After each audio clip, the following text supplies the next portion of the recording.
Drama is like life with dull bits cut out, they say. Stage पर चढ़कर एक अभिनेता न जाने कितनी जिंदगियां जीता है। एक अदाकार से बेहतर भला ये कौन जान सकता है। तो आइए ले चलते हैं आपको आईआईटी के ऐसे ही एक अदाकार के पास, जो न केवल ड्रामेटिक्स क्लब आईआईटी कानपुर के कोऑर्डिनेटर रह चुके हैं, बल्कि general secretary of cultural council की पोस्ट भी संभाल चुके हैं। V Harsha and Vipul at FM 90.4 आमने सामने are all set to take you through the experiences and journey of Shantanu Singh.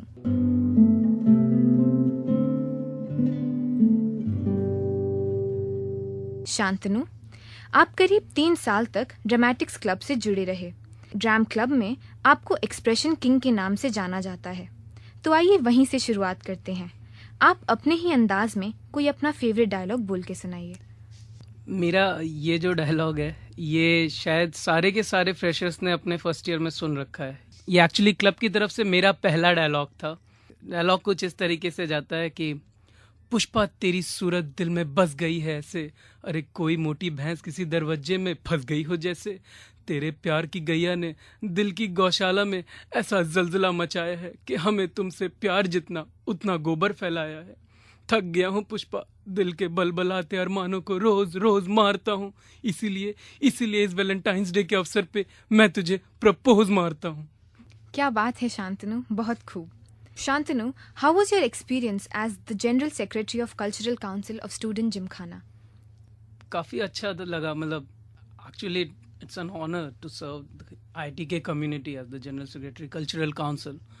काफ़ी अच्छा लगा। मेरी टीम एक्चुअली मैंने अपने फाइनल एड्रेस में भी बोला था सीनेट में, और ऐसा मुझे पर्सनली काफ़ी ढंग से लगता है कि जो मेरी टीम थी, मतलब जो Y9 की कल्चरल काउंसिल थी एक्चुअली, वो अब तक की जितनी मैंने अपने फर्स्ट ईयर से देखी है वो बेस्ट टीम थी। मतलब सभी लोग इतने मोटिवेटेड थे, चाहे सोनल हो गई, चाहे शुभम बहेती, अजिंक्या, आयुष, पीयूष और वैभव, अनुराग डैश, सब लोग, युद्धाजीत लोग, सब लोग इतने मोटिवेटेड थे, सब लोग एकदम चार्ज थे। जब मैंने इनकी पोस्ट बताई तो फिर उसके बाद ये लोग एकदम चार्ज थे कि कुछ नया करना है। तो ओवरऑल एक बहुत एनर्जेटिक एटमॉस्फेयर में जब काम करने को मिलता है। और मैं मनीष जी का नाम भूल गया, मनीष जी, आशीष जी, कुछ ज़्यादा ही चार्ज लोग थे मेरी काउंसिल के। तो ऐसे एनर्जेटिक माहौल में काम करके मतलब पर्सनली मुझे बहुत अच्छा लगा था। कल्चरल काउंसिल के जेनसेक की पोस्ट पर यह अक्सर देखा गया है कि ड्रामेटिक्स क्लब का ही वर्चस्व रहा है। What's your take on this trend Shantanu? या एक्चुअली क्या होता है कि ड्रामेटिक्स अगर तुम एज अ परफॉर्मिंग आर्ट देखो तो कहा जाता है कि ड्रामेटिक्स एक कंप्लीट आर्ट है, क्योंकि इसमें तुम्हारा सब कुछ आता है, from fine arts to music to dance to literary, सब कुछ आता है। तो आई गेस इसलिए हर साल आ जाते थे। प्लस यार ड्रामा में रहो तो स्टेज पे खड़े होके बोलने की थोड़ी आदत हो जाती है, तो आई गेस सॉफ्ट बॉक्स वगैरह में और कैंपेनिंग टाइम पे थोड़ा हेल्प मिलता होगा, इसलिए आ जाता था हमेशा से। आगे बढ़ते हैं। Shantanu, inter IIT cultural meet, ये एक ऐसा प्रपोजल है जो लगभग 3 साल से ड्यू है। आपके टेन्योर में भी ये प्रपोजल इम्प्लीमेंट नहीं हो पाया। Where do you think was the gap? Actually मेरे से पहले जब ये प्रपोजल को लाने के लिए ट्राई किया गया था तो प्रॉब्लम मुझे ऐसी लगती थी कि हम somehow inter IIT cultural meet को इंटर आईटी स्पोर्ट्स मीट के लेवल का बनाने की कोशिश कर रहे थे। तो प्रॉब्लम ये थी कि किसी भी चीज़ को इंटर आईटी स्पोर्ट्स मीट एक बहुत बड़े लेवल पे होता है, सीधे शुरुआती स्टेज पे ही आप इतने बड़े लेवल पे इंट्रोड्यूस नहीं कर सकते। तो मेरा और अभिनव प्रतीक का प्लान था कि एक science and technology plus cultural meet करके एक इवेंट कराने का। बट उसमें प्रॉब्लम ये हो रही थी कि एक्चुअली अगर तुम कल्चरल कंटिजेंट देखो तो आईआईटी कानपुर, आईआईटी दिल्ली, सिर्फ ये 2 आईआईटीज़ हैं जिनके पास एक प्रॉपर कल्चरल कंटिजेंट है, बाकी किसी आईआईटीज़ के पास है नहीं।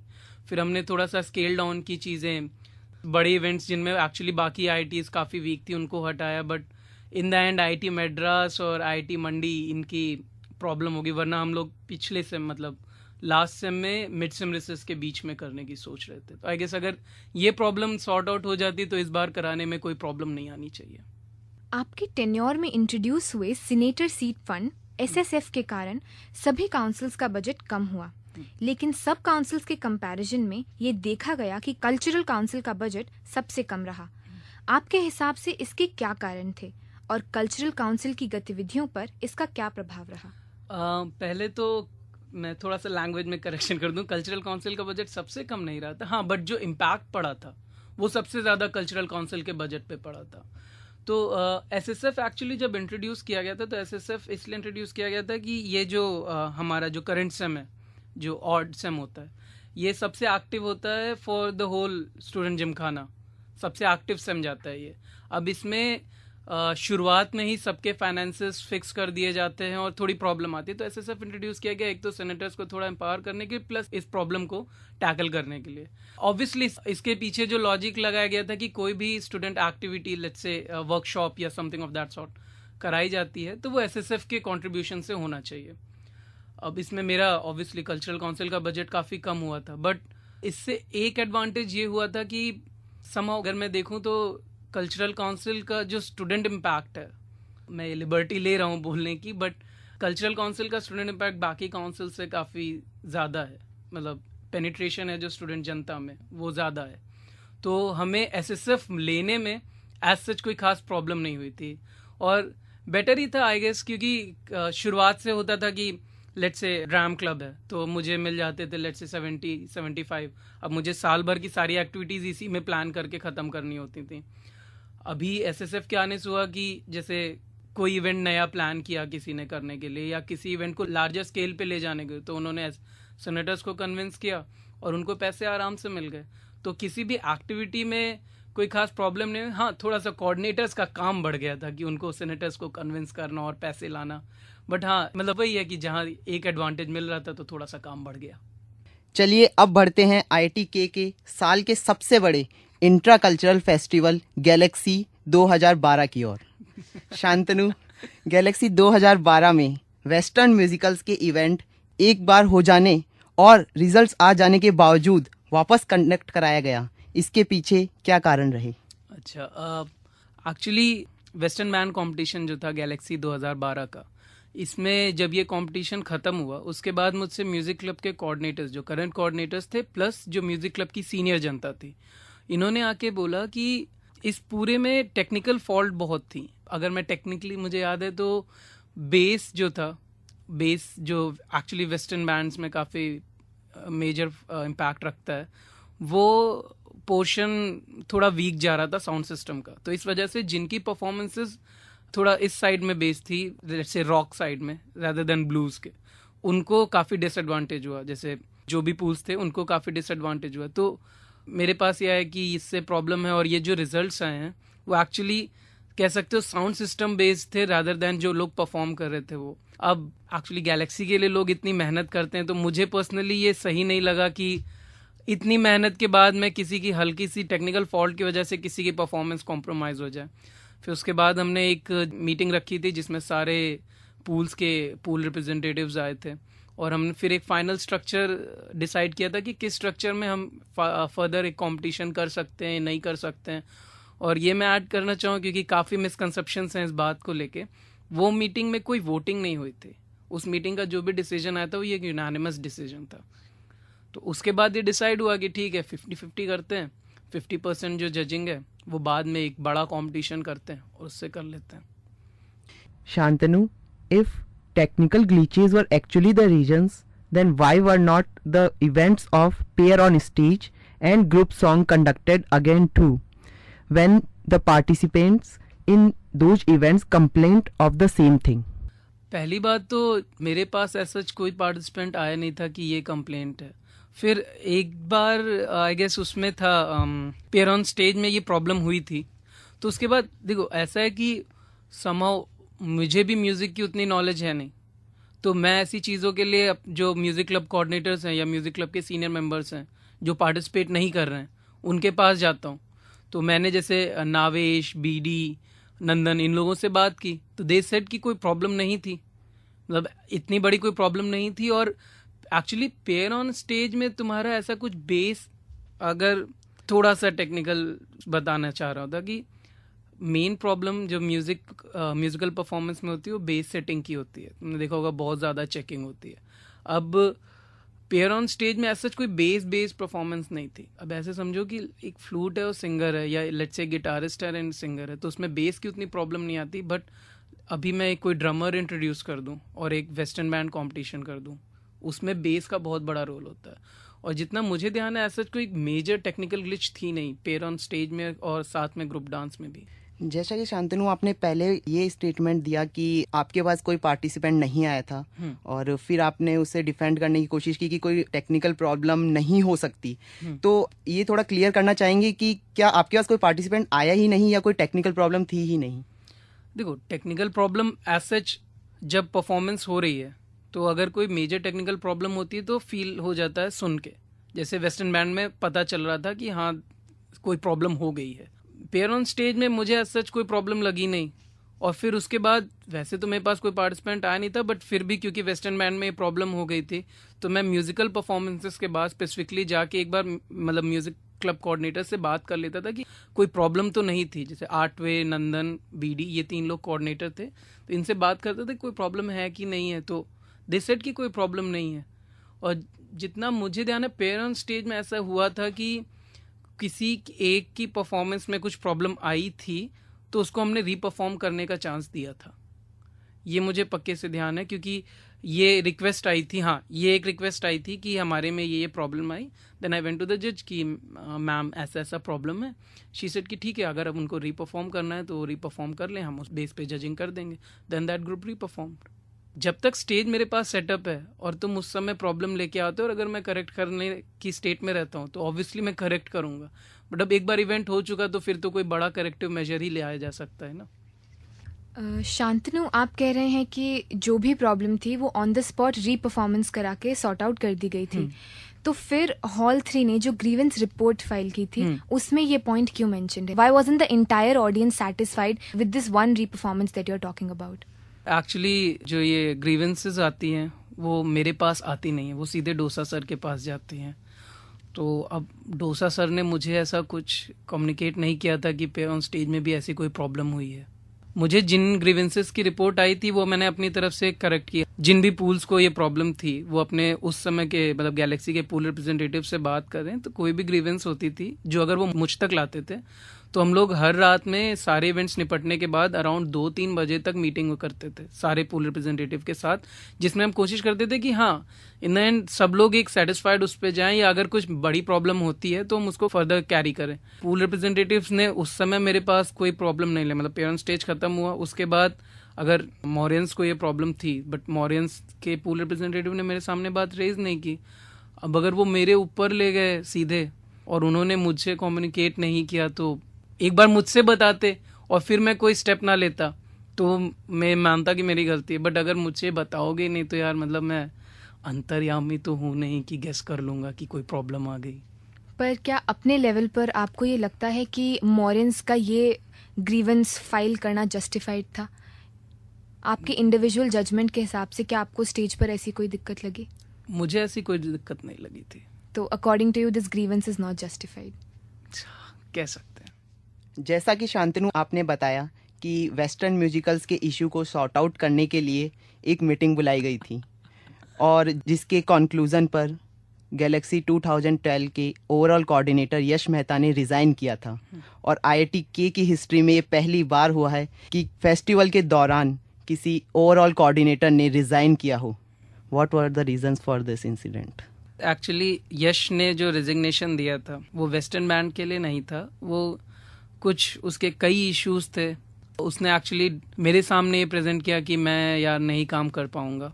मतलब मैंने उससे सजेस्ट किया कि जाके तुम एक बार बात करके देखते हैं, बट वो अगले दिन आया नहीं। फिर वो, और मुझे जितना याद है उसने फॉर्मली रिजाइन नहीं किया था। अब मैं तुम्हें अगर उस मोमेंट पे लेके जाऊं तो तुम समझ सकते हो कि कितना इमोशनली चार्ज होता है एनवायरनमेंट गैलेक्सी के दौरान। उस समय मैं नहीं चाहता था कि मेरा कोई मतलब दोस्त या ओवरऑल कोऑर्डिनेटर गैलेक्सी का किसी इमोशनल उस स्टेप पे रिजाइन कर दे। आई सेड कि टेक योर टाइम। तो वो अगले दिन, जितना मुझे ध्यान है, स्टेज प्ले कंपटीशन के दौरान वो नहीं आया था, तो वो मैं और नदीम अपने आप कोऑर्डिनेट कर रहे थे। फिर शाम तक जब वो आया तो डोसा सर से बात करके आया था। डोसा सर ने उसे समझा रखा था कि इट्स फाइन, तुम अपना काम करो और ऐसी कोई बात पे बैक ऑफ करना इज लाइक सही बात नहीं है, तो ही केम बैक। ऐसा कुछ फॉर्मल रेजिग्नेशन तो नहीं हुआ था। मैं ही मानता हूँ उसने ये बात बोली थी, बट उस समय मेरा ये स्टेप था कि कोई भी, क्योंकि वो हमारे लिए फिजिकली बहुत ज़्यादा टैक्सिंग था वो पूरा टाइम, क्योंकि हम लगातार रात भर मीटिंग, दिन भर काम करते थे, और थोड़ा सा इमोशनली चार्ज एटमॉस्फेयर था। मैं नहीं चाहता था कि कोई गलत स्टेप किसी से इमोशनल उस वजह से ले लिया जाए। आई टोल्ड हिम कि तुम वेट करो, थोड़ा एक बार सोच के देखो, तुम्हें अगर टाइम चाहिए तो तुम ले लो टाइम। ही टुक हिज टाइम और ही केम बैक। शांतनु, हमारे लिसनर्स वो रीज़न जानना चाहेंगे जिसकी वजह से ये सिचुएशन क्रिएट हुई वहाँ पे। ही सेड कि समहाउ वो अपने पूल की बात ढंग से पुट अप नहीं कर पा रहा है। ही सेड कि वो उस पूल की बात पुट अप नहीं कर पा रहा है, तो आई गेस मैं अगर पुट अप नहीं कर पा रहा हूँ तो मेरे लिए करना बड़ा मुश्किल होगा। तुम अभी मतलब इस समय इतना मत लो, क्योंकि वो हमारा शायद स्ट्रेट 3rd नाइट आउट था। आई सेड कि तुम अभी इतनी जल्दी कोई डिसीजन मत लो, थोड़ा टाइम लो। तो उस मीटिंग में आज संचित, दोनों कॉडी, सारे पूल रिप्रेजेंटेटिव सब कोई थे। इस बार गैलेक्सी में पहली बार ऑडियंस पार्टिसिपेशन को रिजल्ट्स में वेटेज दिया गया था। ये रूल्स किन ग्राउंड्स पर फेम किया गया था? एक्चुअली ऑडियंस पार्टिसिपेशन जो पॉइंट्स थे वो क्विज इवेंट्स में थे।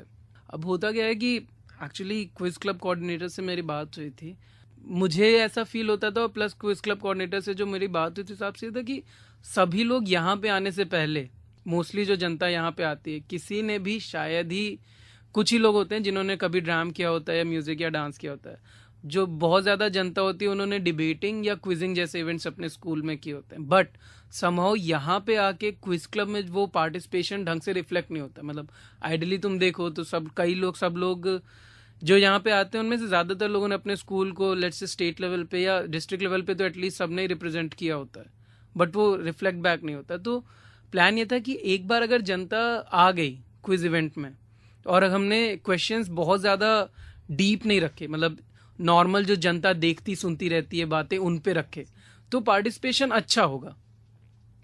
तो हमने सोचा कि एक ही इवेंट रखते हैं प्लस जनता के पॉइंट्स रखते हैं, और इसमें जो क्वेश्चंस थे वो अगर जो जनता गई थी उनसे पूछ सकते हो कि वो क्वेश्चंस ऐसे नहीं थे कि क्विज क्लब के क्वेश्चंस थे, वो जैसे मतलब अब टीवी सीरीज के क्वेश्चन होंगे तो लाइक कि फ्रेंड्स पे क्वेश्चन हो गए या साइनफेल्ड पे हो गए जो नॉर्मली जनता देखती है, या अगर मैं कहूँ कि स्पोर्ट्स क्विज में जो क्वेश्चन थे उसमें ईपीएल के थे।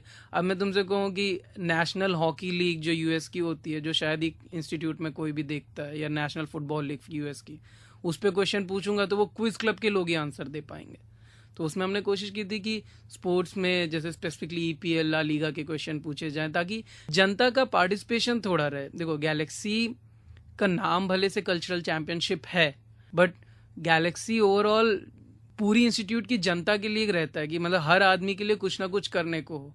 अब स्ट्रक्चर्स पहले होता था कि स्ट्रक्चर्स एक चीज़ होती है जिसमें हर कोई पार्टिसिपेट करता था, बट समहाउ मतलब मेरे से 1 साल पहले ऋषि राज के टाइम पे ऐसा हो गया था कि स्ट्रक्चर्स में जो ज़बरदस्ती काम कराया जाता उस वजह से गैलेक्सी को रफली रोक देने तक की बात आ गई थी, क्योंकि बहुत कंप्लेंट्स चली गई थी। अब मैं बीच गैलेक्सी में ऐसी कोई चीज़ चाहता नहीं था, तो हमने स्ट्रक्चर्स के पॉइंट्स कम किए थे। देन वी थॉट कि अब हम स्ट्रक्चर्स को अगर हम स्केल डाउन कर रहे हैं तो नॉर्मल जनता के लिए करने के लिए कुछ तो होना चाहिए। दैट्स वाई हमने जनता क्वेश्चंस इंट्रोड्यूस किए थे, वो एक इलेक्शन सिमुलेशन इवेंट इंट्रोड्यूस किया था कि जो नॉर्मल लोग हैं जो लेट्स से स्टेज पे नहीं जाना चाहते या उतना टाइम नहीं देना चाहते, तो उनके लिए भी करने के लिए कुछ हो गैलेक्सी के दौरान। शांतनु, आपने अपने आंसर में एक बात कही कि कुछ हॉल्स में जबरदस्ती स्ट्रक्चर बनाया जाता है, इस बात को आप थोड़ा एलोबरेट करेंगे? नहीं, कुछ हॉल्स में नहीं कहा था, स्ट्रक्चर्स में इन जनरल बच्चों को लाया जाता है काम कराने के लिए। मेरे से 1 साल पहले ऐसी कंप्लेंट्स आई थी, मतलब ऐसे रिपोर्ट्स आई थी कि बहुत ज़्यादा कंप्लेंट्स हुई थी कि बच्चों ने, फर्स्ट ईयर के बच्चों ने बहुत मेल्स की थी कि हमसे ज़बरदस्ती काम कराया जा रहा है स्ट्रक्चर्स में, हमें नहीं करना है। समहाउ मुझे ये गलत लगता है, क्योंकि ऑलरेडी एकेडमिक प्रेशर इतना रहता है और फिर एज अ सीनियर हम थोड़ा सेल्फिश हो जाते हैं और बच्चों को ज़बरदस्ती स्ट्रक्चर में लगा रहे हैं, वो सही नहीं लगता। तो आई थॉट कि लेट्स से अगर स्ट्रक्चर में लोगों का जाने का मन नहीं है तो स्ट्रक्चर्स को हम स्केल डाउन करते हैं और बाकी के इवेंट्स इंट्रोड्यूस करते हैं जिसमें लोग आराम से जाके पार्टिसिपेट करके आ जाएं। दैट्स वाई मुझे लगा कि क्विजिंग इससे डबल फ़ायदा था। एक तो क्विज क्लब को इन जनरल फ़ायदा हो रहा था कि उसमें जनता जाएगी, क्विज देखेगी, थोड़ा हो सकता है इन्वॉल्वमेंट आए, प्लस जो नॉर्मल जनता है उसका पार्टिसिपेशन भी गैलेक्सी में ज़्यादा हो रहा था। तो शांतनु, मैं फिर से वही ऑडियंस पार्टिसिपेशन वाली बात पर आना चाहूँगा। ये जानी मानी बात है कि गैलेक्सी में जो मेन पार्टिसिपेशन रहता है वो फर्स्ट ईयर स्टूडेंट्स का रहता है, और फर्स्ट ईयर स्टूडेंट्स का डिस्ट्रीब्यूशन हर हॉल में या मैं कहूँ हर पूल में सेम नहीं रहता है। तो आपको क्या लगता नहीं है कि ये क्राइटेरिया जो था ये कुछ हद तक बायस्ड था? नहीं, अगर तुम रिजल्ट्स देखो तो तुम्हें ऐसा बिल्कुल नहीं लगेगा। जो हमारा सबसे बड़ा इवेंट था क्विज का, आईटी के पॉपुलर क्विज, उसमें विनर मुझे नहीं लगता। अगर तुम फर्स्ट ईयर की जनता की बात करोगे तो let's put it straight, Mughals में सबसे ज़्यादा थे फर्स्ट ईयर, बट मुगल्स तो नहीं जीते जनता क्वेश्चंस। जीता आई गेस शायद राजपूत, या मुझे याद नहीं है कि कौन जीता था जनता क्वेश्चंस आईटी के पॉपुलर क्विज का, जो 20 पॉइंट का था सबसे बड़ा। बाकी सारे 5 पॉइंट्स के थे, ये 20 पॉइंट का था। ये मुझे जितना ध्यान है मुगल्स ने तो श्योरली नहीं जीता था, शायद मराठाज ने जीता था, I am not sure. As for my knowledge goes कि जो रूल्स बनाए जाते हैं वो कभी भी रिजल्ट्स के बेसिस पे आप उनको जस्टिफाई तो नहीं कर सकते हैं। जब रूल ये बनाया गया था तो क्या इस बात को ध्यान में रखा गया था कि जब सब हॉल्स या पूल्स में फर्स्ट ईयर्स का डिस्ट्रीब्यूशन सेम नहीं है तो ये रूल कैसे फॉर्म कर सकते हैं? ये रूल हमने बनाया था, एक तरीके से समझ लो हम एक्सपेरिमेंट कर रहे थे कि हो सकता है प्रोडक्टिव हो जाए। इसीलिए गैलेक्सी की प्री कंडक्शन रिपोर्ट जो सेनेट में सबमिट होती है पास होने के लिए, उसमें रूल साफ साफ मेंशन था। मैंने अपनी जो प्रेजेंटेशन दी थी उसमें बोला था। प्लस हमने एक काम किया था कि प्री कंडक्शन रिपोर्ट देने से पहले सारे जो पूल्स थे उनके pool representative, president, cultural secretaries, सबको बुला के एक मीटिंग रखी थी और उनको बताया था कि हम ये कर रहे हैं, मतलब हम ये करने की सोच रहे हैं, तो अगर तुम्हारा कोई इस पे फीडबैक है तो उस समय सभी लोग खुश थे इस बात से कि अगर हम स्ट्रक्चर स्केल डाउन कर रहे हैं तो हम उनको कुछ दे रहे हैं कि उनकी नॉर्मल जनता जाके वहाँ पार्टिसिपेट कर सके। बात यह है कि अब मैं कोई भी इवेंट रखूं, अब ऐसे तुम कह रहे हो फर्स्ट ईयर की जनता का, तो अब मैं ग्रुप डांस रखूं तो उसमें भी तो जिनके पास कम है उनके लिए दिक्कत है ना परफॉर्म करने के लिए। जहाँ पे 20 लोग कर रहे हैं परफॉर्म, जिनके पास है ही नहीं लोग, अब मैं सीधे बोलूँ तो मराठास के पास लास्ट ईयर काफ़ी कम लोग थे, तो उनके लिए ऐसे जो नॉर्मल जनरल जनता इवेंट के लिए बहुत ज़्यादा दिक्कत थी। बट ऐसे तो कोई भी ग्रुप इवेंट में लाऊंगा दिक्कत होगी, तो इसीलिए आई थॉट कि एक बार रखते हैं और वहाँ पे बात कर लेंगे। वहाँ पे जब मेरी बात हुई तो जनता क्वेश्चन पे किसी को कोई प्रॉब्लम नहीं थी।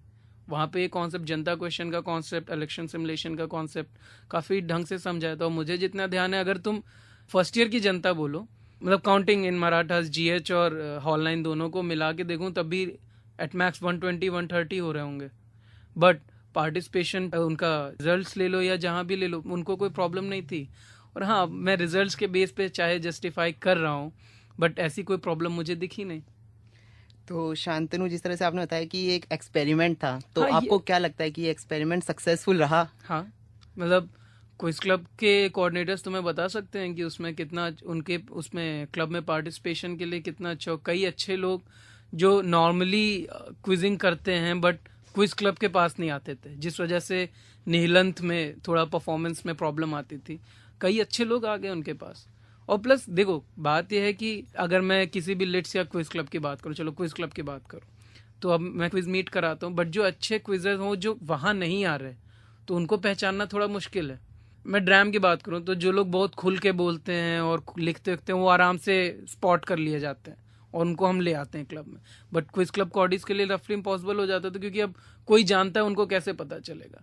अब वो जब जनता क्वेश्चंस, जनता राउंड में जिन्होंने अच्छे से परफॉर्म किया, क्विज कॉडीज ने उनको टारगेट किया और फिर उनको क्लब मिला है।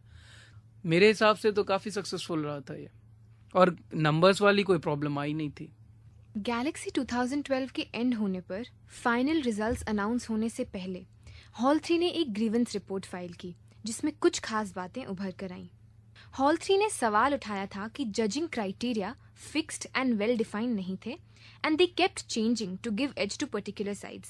For example, they said that after wall sketching and group charcoal sketching, a new criteria of space usage was arbitrarily introduced in judging the street art. कुछ और बातें जो उभर कर आई वो इस तरह थी कि theme of structures was disclosed to Mughals before it was formally announced for all halls. That is what they mentioned in their grievance report. Another point was कि dramatics events में some judges walked off and did not see the street play performance for so much as 10 minutes in the middle of the event. They raised questions on your conduct and decisions during the festival. How would you defend that? पहली बात तो देखो, judging criteria मैंने जब पहले भी बताया था, जब इंट्रोड्यूस किया था, और अभी वो जजिंग क्राइटेरिया हमारे हाथ में बस इतना होता है कि हम जब जजिंग क्राइटेरिया बना रहे होते हैं, हम जजेस के साथ एक बार कम्युनिकेट करते हैं कि ये ग्राउंड्स हैं मैम जो हम सजेस्ट कर रहे हैं अपने पार्टिसिपेंट्स को, और हमने ये वेटेज रखा है मैम या सर जो भी, कि ये वेटेज रखा है। अब उस दिन किसी जज का क्या मूड है वो मेरे ऊपर नहीं, मतलब वो मेरे हाथ से बाहर है। मैंने वहाँ पे इंट्रोड्यूस किया, किसी जज ने अगर थोड़ा 5 पॉइंट्स 6 पॉइंट्स इधर उधर किए हों, जहाँ तक मुझे ध्यान है एक स्ट्रीट आर्ट में स्पेस यूजेज का कोई सच खास वो नहीं था। जज के कमेंट्स में शत्रुपा मैम ने कुछ बोला था, बट जो मैंने उनको क्राइटेरिया बना के दिया था सेम उसी क्राइटेरिया पे मैम ने जजिंग की थी। जो criteria normal pre conduction report में सारे पूल रिप्रेजेंटेटिव्स को भेजा गया था। फिर उसके बाद स्ट्रक्चर्स की थीम हमने गैलेक्सी शुरू होने से कुछ 3-4 दिन पहले ओपन की थी, तो आई गेस अगर ऐसी कोई प्रॉब्लम थी तो उस समय आनी चाहिए थी। यार एक बार मैंने थीम ओपन की, सबको भेजी, उसके लेट से तुम 1 दिन बाद बोलो, 2 दिन बाद बोलो, 3 दिन बाद बोलो कि इनको पता थी तो समझ में आती। अब तुम गैलेक्सी के लास्ट दिन बोल रहे हो कि इनको पहले से पता थी, तो उसमें मैं क्या कर सकता हूँ। और जितना मुझे ध्यान है, मैं, नदीम, यश, हम तीनों आराम से पूरे कैंपस में, मतलब हर पूल में जहाँ पे स्ट्रक्चर्स हो रहे थे वहाँ पे जाते थे, और हमें तो कोई काम होते नहीं दिखा किसी भी पूल में। तो पहली बात तो यही है कि अगर हुआ था लेट से और तुम्हें पता था, तो तुम 8 दिन तक किसका वेट कर रहे थे? मतलब कोई आकाशवाणी का तो कोई वेट नहीं कर रहे थे कि क्या हुआ ऐसा। मतलब तुम्हें पता था तो तुम्हें बताना चाहिए था, हम थीम चेंज कर देते अगर किसी को ऐसा कोई डाउट था।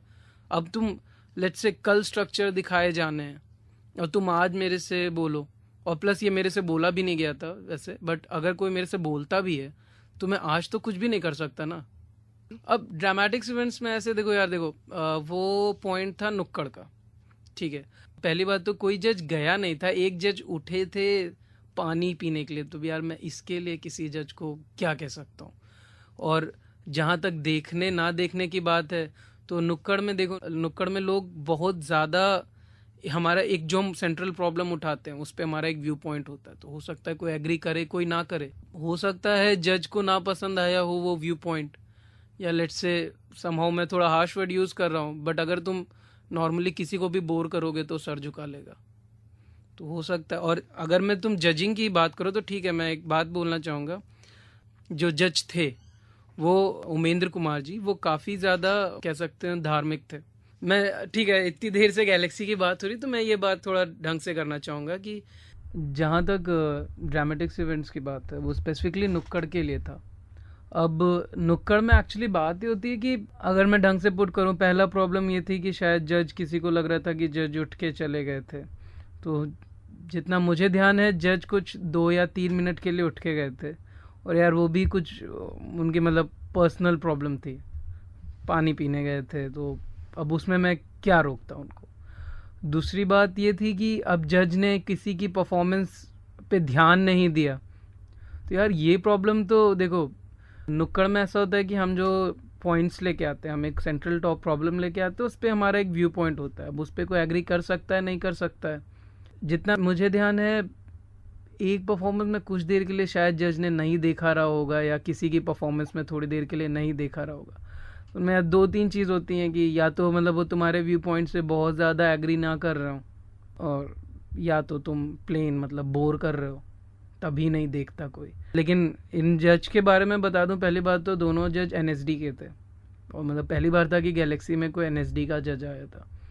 प्रोफेशनल्स हैं, कई जगहों पे जजिंग कर चुके हैं, एनएसडी के हैं, तो एक्सपेक्टेड होता है कि उनके उसमें रिजल्ट में कोई रिफ्लेक्ट नहीं करेगा, और जितना मुझे लगता है रिफ्लेक्ट नहीं किया, क्योंकि जितना मुझे गैलेक्सी के दौरान नवरात्रि चल रही थी, और जज जो थे, जज काफ़ी मतलब डीपली धार्मिक थे, और जिस पूल के कारण, जिस पे मतलब मेरे ऊपर इतने क्वेश्चंस अभी आए हैं, उस पूल का नुक्कड़ एंटी रिलीजन था, मतलब एथीज्म पे था और पूरा एंटी रिलीजन था, और वो भी मतलब मैंने देखा, मुझे लगा they were not going anywhere diplomatic, वो एकदम स्ट्रेट बैशिंग कर रहे थे कि religion is this, religion is that, ऐसी। और वो तक जज ने शुरुआत से एंड तक देखा, तो मुझे नहीं लगता कि जज को टॉपिक से कोई प्रॉब्लम थी। अब वही हो सकता है कि लेट्स से जिस टाइप का ह्यूमर किसी की स्क्रिप्ट में रहा हो, वो ह्यूमर वो नहीं अप्रिशिएट करते रहे। अगर एक्सप्लेनेशन चाहो तो एक चीज़ होती है सटायर, एक चीज़ होती है कि फ़नी नॉइजेस निकाल के और फ़नी फेसेस बना के किसी को हंसाना। कुछ लोग सटायर पसंद करते हैं, कुछ लोग को वो पसंद आता है, कुछ लोगों को फ़नी फेसेस फ़नी नॉइजेस वाला बिल्कुल ही पसंद नहीं आता। तो मे बी उनको वो चीज़ नहीं पसंद आई होगी और उन्होंने नहीं देखी। बट मुझे नहीं लगता कि किसी की पर्टिकुलर पूल के टॉपिक या किसी पर्टिकुलर पूल के इश्यूज से किसी जज को कोई प्रॉब्लम थी। और यार समाउ में प्रोफेशनल्स से तो हम इतना एक्सपेक्ट करते हैं कि एक लेवल ऑफ प्रोफेशनलिज्म उनकी तरफ से आता ही है। तो मुझे नहीं लगता कि ऐसा कुछ था कि जज ने देखा नहीं देखा। किसी पूल को लग सकता है कि उनकी परफॉर्मेंस ढंग से नहीं अप्रिशिएट की गई, तो ऐसे पूल से यार मतलब उस समय भी मुझे जितना ध्यान है मैंने अपनी तरफ से ओपन रखा था कि कोई चाहे तो जज से डिस्कस कर सकता है। No one came up. In fact जो जीते थे शायद राजपूत सी बात करने आए थे जज से, और मराठाज आए थे, राजपूत आए थे, और कोई बात करने नहीं आया था। तो अभी के लिए भी है और फ्यूचर की परफॉर्मेंसेस के लिए भी उनसे मैं यही बोल सकता हूँ कि कभी भी परफॉर्म करो, जज से बात करो। वो बुरा सही जैसा भी तुम्हें कुछ फीडबैक तो देगा, तब तुम्हारे दिमाग में इस तरीके के डाउट्स नहीं रहेंगे कि हमारी परफॉर्मेंस देखी नहीं गई या हमारी परफॉर्मेंस के बीच में से उठ गए। कोई ऐसी प्रॉब्लम मतलब 4 साल से परफॉर्म कर रहा हूँ, कई तरीके के जजेस के आगे परफॉर्म कर चुका हूँ।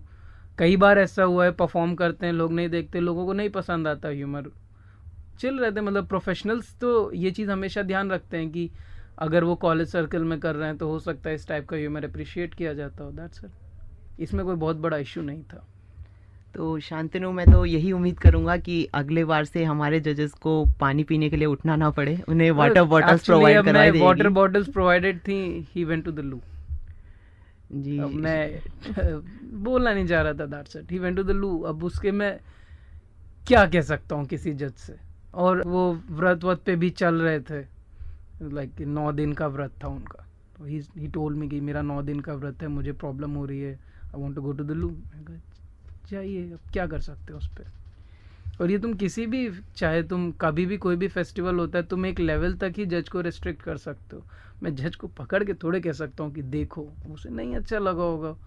वही है, मैंने जो तुम्हें बताया ह्यूमर की बात थी, एक सर्टेन काइंड ऑफ ह्यूमर था जो कुछ लोग अप्रिशिएट करते हैं, कुछ लोग नहीं अप्रिशिएट करते हैं। मुझे भी पर्सनली उस टाइप का ह्यूमर पसंद नहीं है, मुझे भी सटायर ही पसंद है, उन्हें भी सटायर ही पसंद था। शांतनु, गैलेक्सी एंड होने के बाद प्राइज डिस्ट्रीब्यूशन सेरेमनी नहीं हो पाई थी, इसके क्या कारण रहे? तुम थे लास्ट दिन गैलेक्सी की, जब लास्ट मोमेंट पे ओएटी में। जी बिल्कुल। वहाँ पे एक्चुअली बात ये थी कि वहाँ पे हम कुछ भी करते, रिजल्ट्स अनाउंस करते, तो पक्की बात थी कि लड़ाई हो जाती। और मैं नहीं चाहता था कि फिर से कुछ हो जाए। और ये गैलेक्सी मतलब 5-6 साल तक बंद थी। गैलेक्सी स्क्रैप हुई थी 2002 में, उसके बाद 2009 में रिवाइव हुई थी। मैं नहीं चाहता था कि फिर उस साल भी ऐसा ही हुआ था कि क्लोज आ गए थे, कुछ पॉइंट से कोई जीता, कुछ पॉइंट से कोई हारा, और उसमें लोगों ने हाथ पैर चला दिए थे एक दूसरे पे। और ऐसा एक इंसिडेंट तकनीक में हो चुका था पिछले साल कि जहाँ पे किसी हॉल के जूनियर ने किसी हॉल के सीनियर को तमाचा मार दिया था। उस समय इतना भरा हुआ था एटमॉस्फेयर, इतना ज़्यादा चार्ज थे सब कि मैं नहीं चाहता था कि कोई रिजल्ट एज सच अनाउंस करूँ और कुछ हो जाए। दैट्स वाई मैंने, संचित ने, हमने वहाँ पे और डोसा सर से बात करके ये स्टैंड लिया कि जाने देते हैं, वरना अभी कुछ लड़ झगड़ गए आपस में तो फिर अगले साल से हो चुकी गैलेक्सी। तो शांतनु का ये कहना है कि गैलेक्सी 2013 को स्क्रैप होने से बचाने के लिए उन्हें ये बड़ा कदम लेना पड़ा। इसी के साथ हम आते हैं इस इंटरव्यू के अंत पर। आपको ये इंटरव्यू कैसा लगा हमें बताइए 90.4@iitk.ac.in पर। We thank Shantanu for his precious time and his candid answers. मिलते हैं अगले फ्राइडे इसी टाइम सेम चैनल पर। Till then, happy listening.